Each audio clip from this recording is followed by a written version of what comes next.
everyone, myself Anamika Goyal, Assistant Professor in the Department of Computer Science and Engineering AIML from ABES Engineering College, Ghaziabad. In the continuation of the lecture series of Computer Network, this is the short video lectures that give you an introductions about Unit 4th of the computer network, that is transport layer. Now, what is this unit is going to tell you about?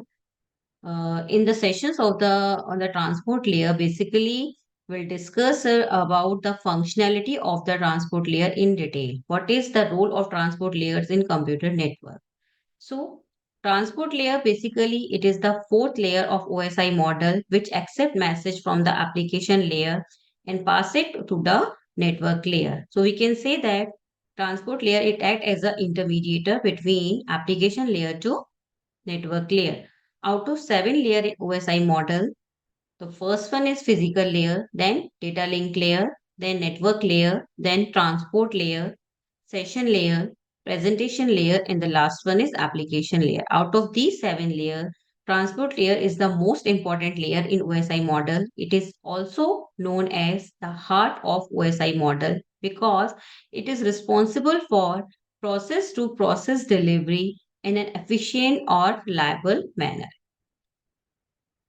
Let us take a real life example to understand the concept or need of transport layer in detail. Imagine you want to send a message to your friend that who live far away from you. In that case, you require something that travel your message smoothly through internet. So here we use transport layer. When you send your message using the transport layer, here transport layer take care the responsibility of packaging it and also making sure that travel to its right destination. Transport layer basically help us to find or understand how the information travel from one process to another process. Now, what are we going to deal within this unit? In the first lecture of transport layer series, I will teach you about the first most important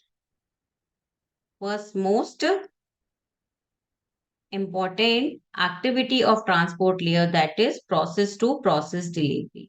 We already told you that transport layer is responsible for delivering a message from one process to another process in an efficient manner. So, in my upcoming videos, that is process to process delivery, we discuss in detail. After that, in my next upcoming video, we also discuss about the functionality of transport layer, that is multiplexing and demultiplex. After that, in transport layer, we use two important protocol. First one is user datagram protocol, that is connectionless protocol. And the second one is TCP, that is transmission control protocol, that is connection oriented protocol. We also look at UDP and TCP in detail for my upcoming videos.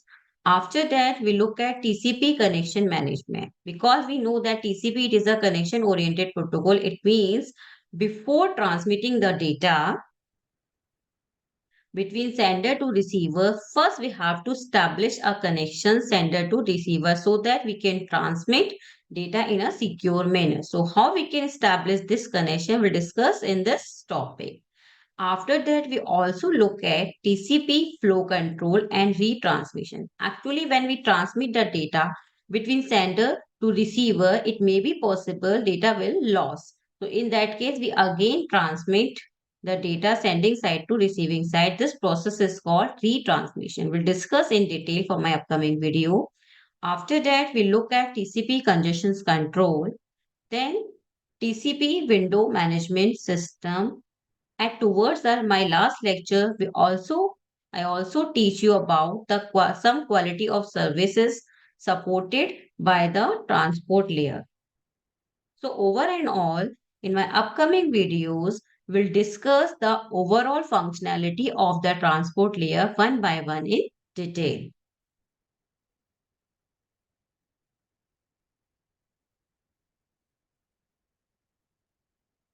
These are some references which used in my presentation. The first one is the Frozen Data Communication Networking, and the second one is Tannenbaum Computer Network. This is all about in my side. Thank you for watching my video.